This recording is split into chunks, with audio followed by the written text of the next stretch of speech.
The message arrived on a Tuesday, transmitted through the quantum communication array humanity had only recently learned to operate. Dr. Elena Santos stood frozen before the holographic display, her coffee growing cold in her forgotten mug, as she read the message for the fourth time.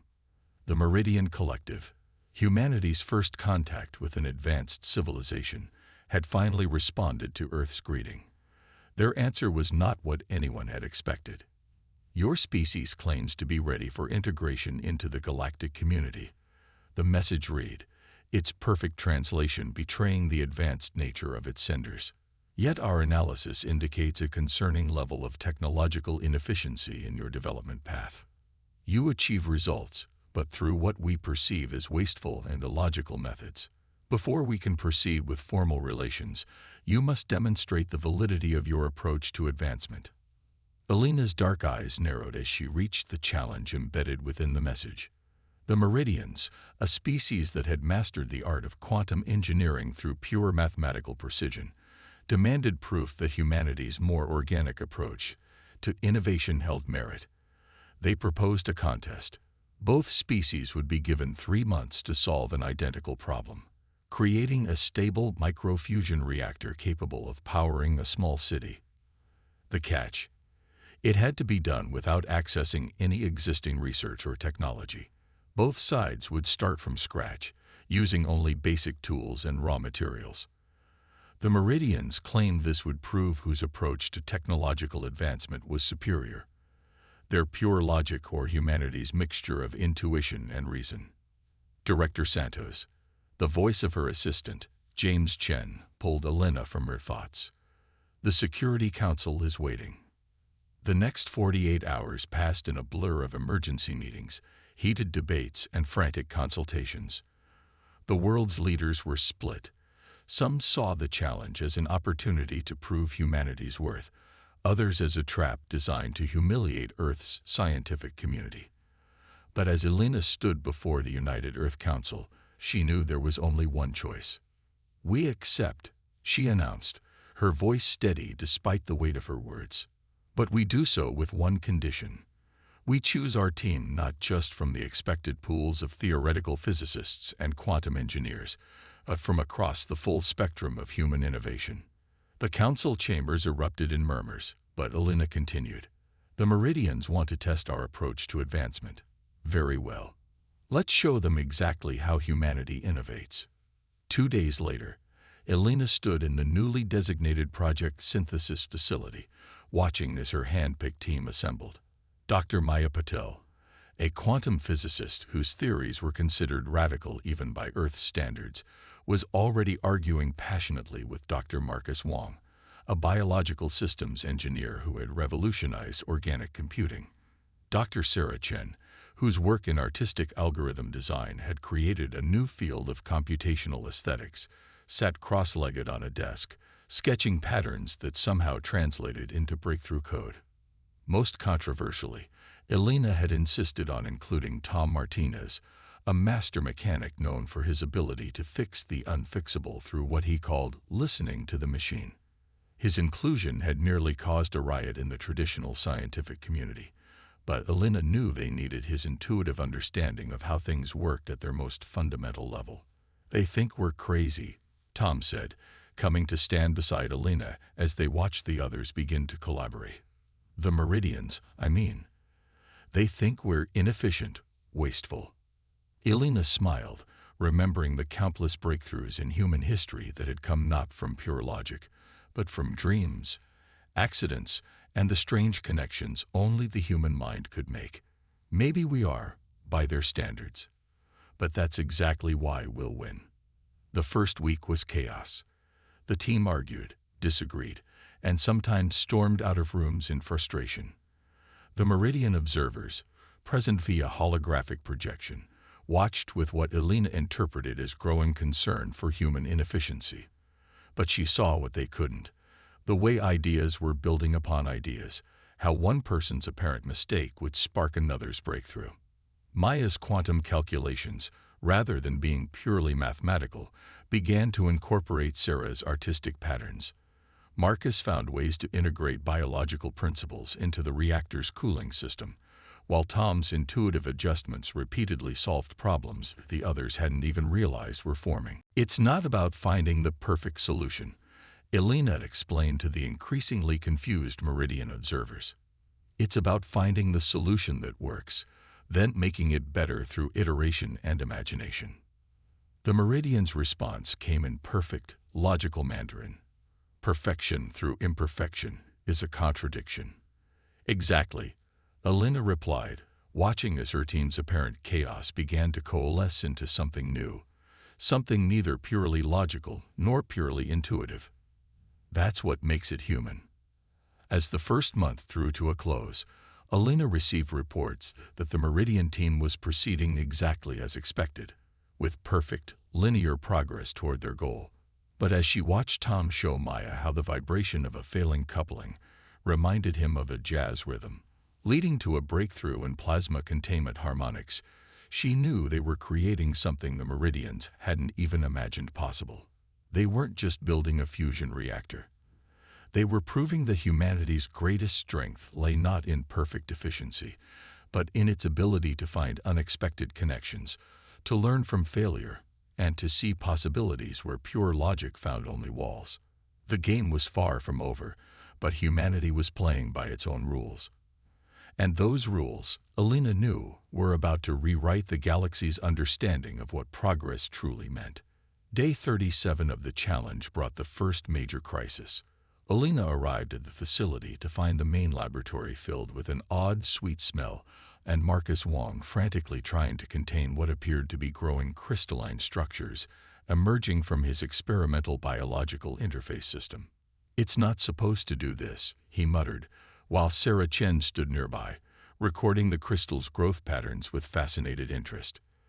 The organic computing matrix was stable yesterday, but this morning, he gestured helplessly at the slowly expanding structure.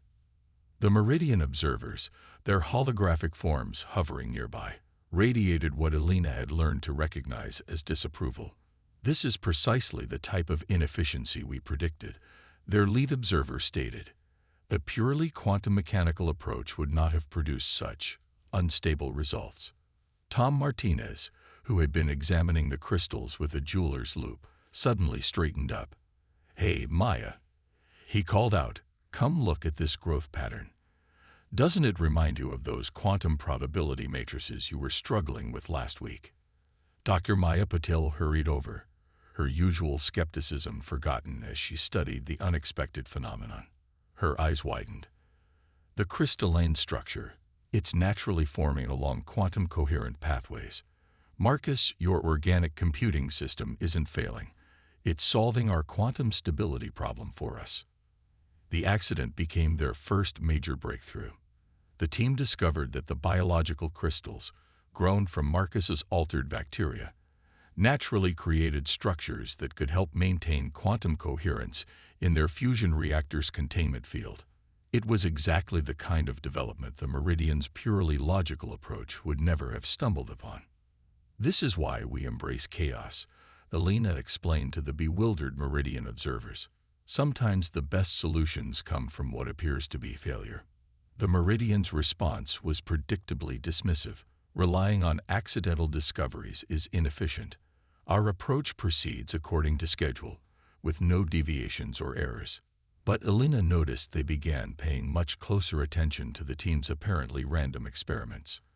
As they moved into the second month, the project's unique character became even more apparent. Sarah Chen had covered an entire wall with what looked like abstract art, but was actually a visual representation of the reactor's projected energy flows. Tom had built a scale model of the reactor core that he insisted needed to be adjusted by ear, like tuning a guitar. Maya and Marcus had merged their disciplines so thoroughly that they had essentially created a new field of bioquantum engineering. The Meridian observers were particularly confused by the team's habit of taking breaks to play games or engage in what they deemed irrelevant social interactions. They couldn't understand why Elena encouraged these apparent wastes of time. "The human mind needs space to process," she tried to explain. "Connections form when we step back, when we let our subconscious work on problems while we engage in other activities. The truth of this became evident during what came to be known as the pizza breakthrough. During a late-night food break, Sarah had been absently arranging pepperoni slices when she suddenly saw the solution to their power distribution problem.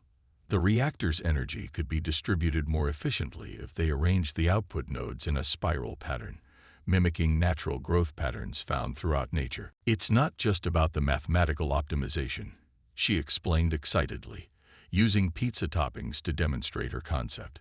"It's about finding the patterns that nature already uses. The Fibonacci sequence, golden ratios, they're everywhere for a reason." The Meridian observers watched in what might have been horror as the team enthusiastically rearranged toppings on various pizzas, working out the details of what would become a revolutionary power distribution system. By day 50, their reactor design had evolved into something that barely resembled traditional fusion technology. It incorporated biological elements, quantum-coherent crystals, and a distribution system based on natural growth patterns. It was messy, unconventional, and, according to their preliminary simulations, potentially twice as efficient as any existing fusion reactor. The Meridian's updates on their own progress remained perfectly regular, reporting steady advancement toward their goal. But Alina noticed their questions had begun to change, showing more interest in understanding the human team's apparently chaotic methodology. "We have observed that your team frequently pursues paths that appear unrelated to the primary objective," their lead observer noted one evening. "Yet these diversions often lead to unexpected advances. This seems inefficient, yet effective. It is difficult to reconcile." Alina smiled, remembering something her grandmother used to say about the best recipes never coming from strictly following a cookbook. "Perhaps," she suggested, "true efficiency isn't always about following the straightest path. Sometimes you have to wander a bit to find the best way forward." The Meridian observer's crystalline form flickered slightly. A gesture Alina had learned indicated deep thought. "This concept requires further analysis." As the team moved into their final month of development, Alina couldn't help but feel proud of what they'd accomplished. They hadn't just designed a fusion reactor. They'd demonstrated something fundamental about human innovation. Their strength lay not in perfect efficiency or pure logic, but in their ability to combine disciplines, learn from accidents, and find inspiration in unexpected places. The real question was, would it be enough to prove humanity's worth to the galaxy? The answer would come sooner than any of them expected, and in a way none of them could have predicted. The first full-scale test of both reactors was scheduled for day 75. The Meridian team had constructed their prototype in a separate facility on Mars, while the human team worked from their base in the Atacama Desert. Both locations were chosen for their isolation, just in case either experiment went wrong. Alina stood in the control room, watching her team make final adjustments. The reactor they'd built barely resembled traditional fusion technology. Its core, housed in a crystalline matrix grown from Marcus's engineered bacteria, pulsed with a soft blue light. Sarah's nature-inspired distribution system curved around it in elegant spirals, while Maya's quantum containment field shimmered like heat waves in desert air. "It looks alive," Tom commented, making minute adjustments to what he called the reactor's rhythm. He'd insisted on installing harmonic resonators throughout the system, claiming they would help maintain stability.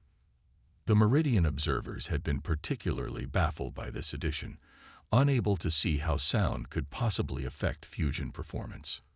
The Meridian prototype, shown to them via holographic feed, was a study in geometric perfection. Every angle was precise, every component optimized through pure mathematical calculation.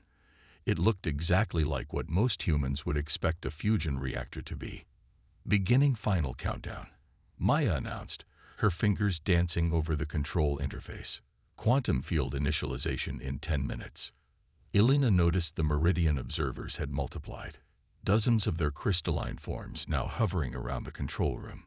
This test would be their first real comparison of the two approaches. "Your design continues to concern us," the lead observer stated. "We detect numerous deviations from optimal efficiency parameters. The inclusion of biological components and these harmonic resonators seems highly irregular. That's rather the point, Elena replied, watching as her team worked in their seemingly chaotic but perfectly coordinated way. We're not trying to achieve theoretical perfection. We're creating something that works with nature rather than trying to force it into perfect geometric patterns. The countdown reached 0 simultaneously at both facilities.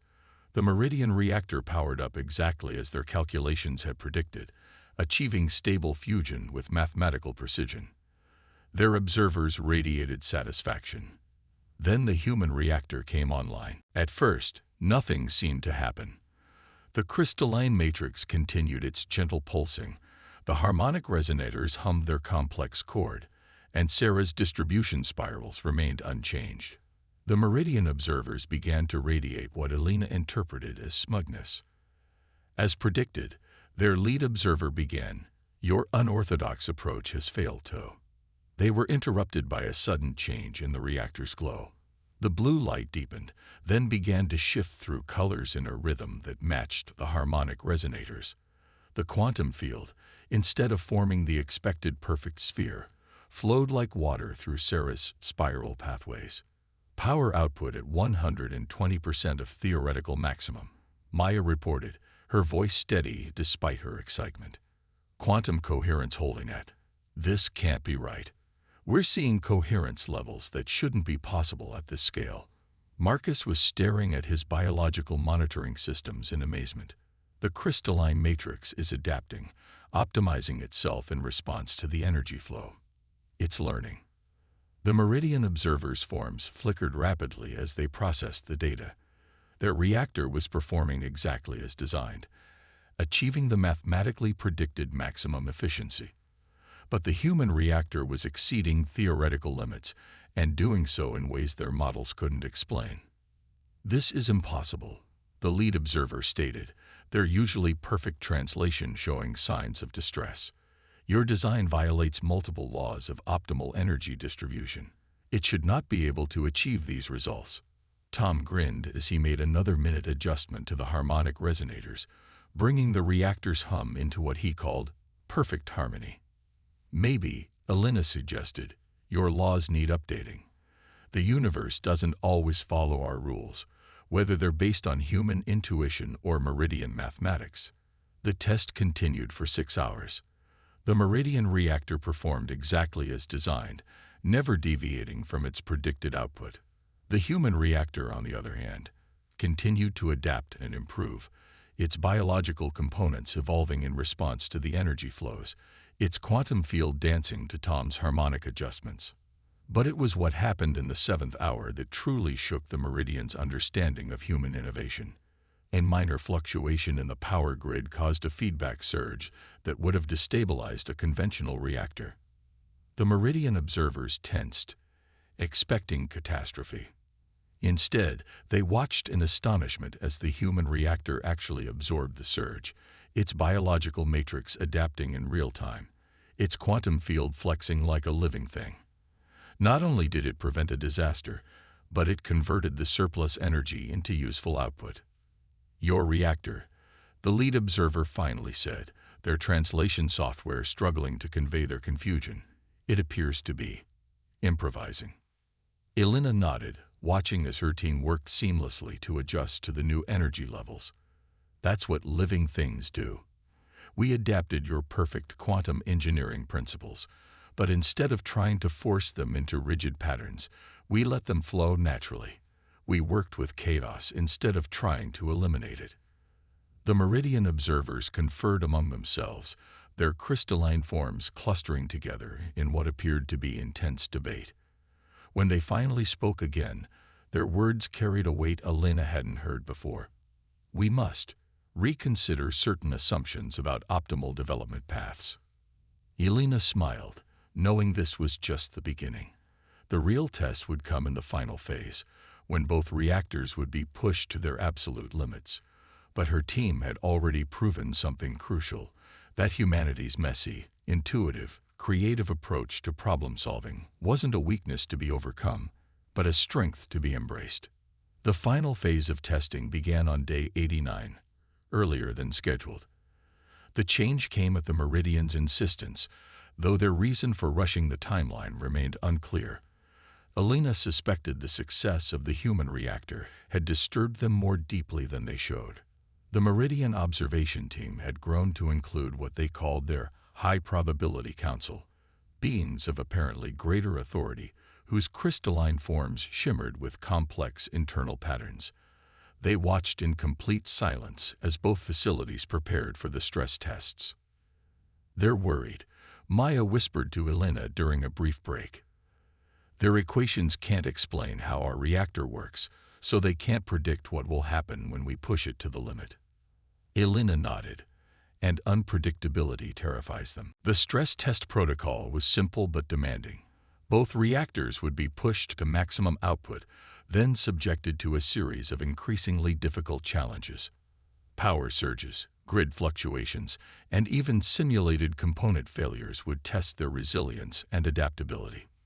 The Meridian reactor began first, its performance exactly matching their projected curves. It handled the initial challenges with mathematical precision, compensating for each problem according to pre-programmed parameters. Its efficiency was undeniable, its operation flawless within its design parameters. Then came humanity's turn. "Beginning power increase," Maya announced, her hand steady on the controls despite the tension in the room. "Tom, how's our harmony?" Tom stood before his bank of instruments, eyes closed, listening to the reactor song. "She's ready. The resonance is perfect." The human reactor's glow deepened as power levels rose. The crystalline matrix pulsed faster, its patterns shifting in ways that even Marcus, who had designed it, hadn't predicted. Sarah's distribution spirals began to flex and flow, adjusting their geometry in response to the changing energy patterns. "This is beyond our original simulation parameters," one of the high-probability council members observed, their translation carrying a note of what might have been concern. "Your reactor is displaying behavioral patterns we cannot model." Elena watched as the power levels continued to climb. "That's because it's not following a program. It's adapting, evolving, responding to conditions in real time." The first challenge came in the form of a massive power surge, 3 times larger than the test protocol specified. Elena shot a sharp look at the Meridian observers, suspecting they had altered the parameters without warning. But before she could protest, something remarkable happened. The reactor didn't just absorb the surge, it danced with it. The crystalline matrix reconfigured itself, creating new pathways for the excess energy. The harmonic resonators automatically adjusted their frequency, maintaining stability through what Tom called dynamic equilibrium. Sarah's distribution spirals writhed like living things, efficiently channeling the power surge into useful output. "Impossible," one of the council members stated. "The energy patterns, they do not conform to any known physical optimization model." The next challenge came immediately, a simulated failure of multiple key components. Again, the reactor adapted. Biological crystals grew to bridge gaps, quantum fields shifted to maintain containment, and the entire system reconfigured itself to maintain stability. "Your design," the lead council member finally said, "it appears to be learning." "Not just learning," Marcus corrected, pointing to his biological monitoring displays. "It's innovating. The crystalline matrix is developing new structures we never programmed. It's finding solutions we never imagined." The Meridian's own reactor, meanwhile, continued to perform exactly as designed. No more, no less. When faced with challenges outside its programmed parameters, it could only maintain its preset responses or shut down safely. It was perfect within its limits, but those limits were becoming increasingly apparent. As the test continued, the difference between the two approaches became impossible to ignore. The Meridian reactor was like a finely tuned machine, while the human reactor had become something closer to a living system. It didn't just respond to challenges. It grew from them, adapted to them, learned from them. Then came the moment that changed everything. A power fluctuation in the local grid, a real one, not part of the test, caused a cascade of unexpected interactions. The Meridian reactor began an emergency shutdown sequence, its safety protocols triggering automatically. But the human reactor did something unprecedented. It reached out through Sarah's distribution system and stabilized the entire local grid. The reactor, Maya reported, her voice filled with wonder. It's not just maintaining its own stability. It's actively harmonizing with the surrounding power infrastructure. It's helping. The High Probability Council erupted in a flurry of crystalline movements, their perfect geometric forms showing signs of agitation.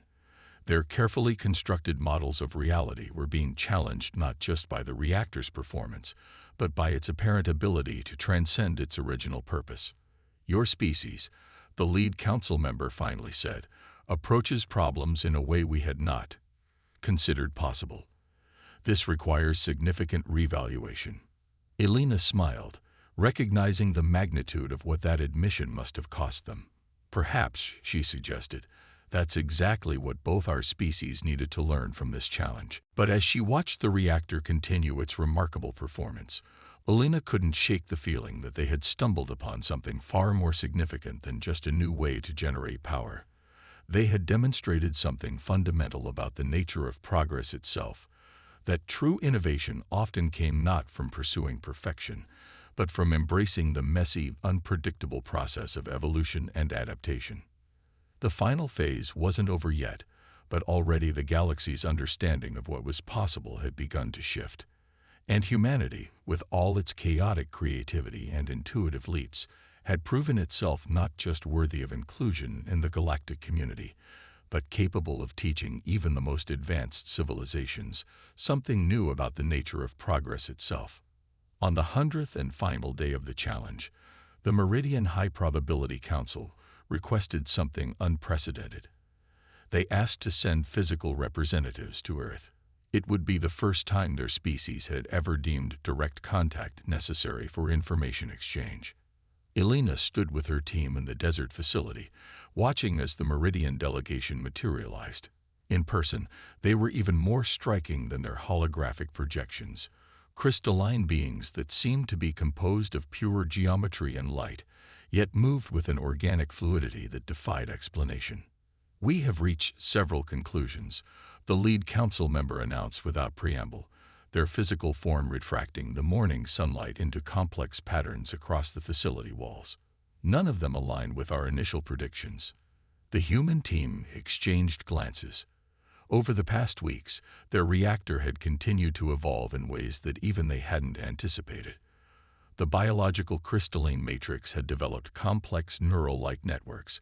The quantum field had achieved coherent states that defied conventional physics, and the entire system had begun displaying what Maya reluctantly termed emergent consciousness. Your approach to technological development, the council member continued, appears to be both inherently chaotic and remarkably effective. This presents us with a philosophical crisis. Tom couldn't help but smile. Because it shouldn't work, but it does. Precisely. The Meridian's form shifted, creating patterns that seemed to express deep thought. Our civilization has spent millennia perfecting the art of optimization. We believed we had discovered the one true path to technological advancement. Your success challenges the very foundation of our understanding. Elena stepped forward. Perhaps the issue isn't with either of our approaches, but with the assumption that there must be only one correct path. The Meridian Council members conferred among themselves, their crystalline forms merging and separating in what appeared to be an intense debate. When they finally spoke again, their words carried historic weight. "We propose an exchange," they announced, "not merely of technological knowledge, but of methodologies. We wish to understand how you embrace chaos without losing purpose.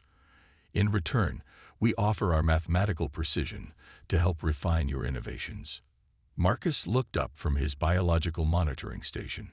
"You want to learn how to be less perfect. We want to learn how imperfection can lead to perfection we could not imagine," the council member corrected. "Your reactor does not merely generate power. It grows, adapts, evolves. It has transcended its original purpose in ways our probabilistic models cannot explain. This suggests our understanding of perfection itself may be incomplete. Sarah, who had been quietly sketching new distribution patterns, spoke up. It's like art. Sometimes the most beautiful pieces come from embracing imperfections, letting the unexpected guide you to something new. Art, the Meridian repeated, as if testing the concept. Yes, we have observed that humans often achieve technological breakthroughs through methods more similar to artistic creation than mathematical calculation. This should not be effective, yet it consistently produces results that exceed theoretical limits.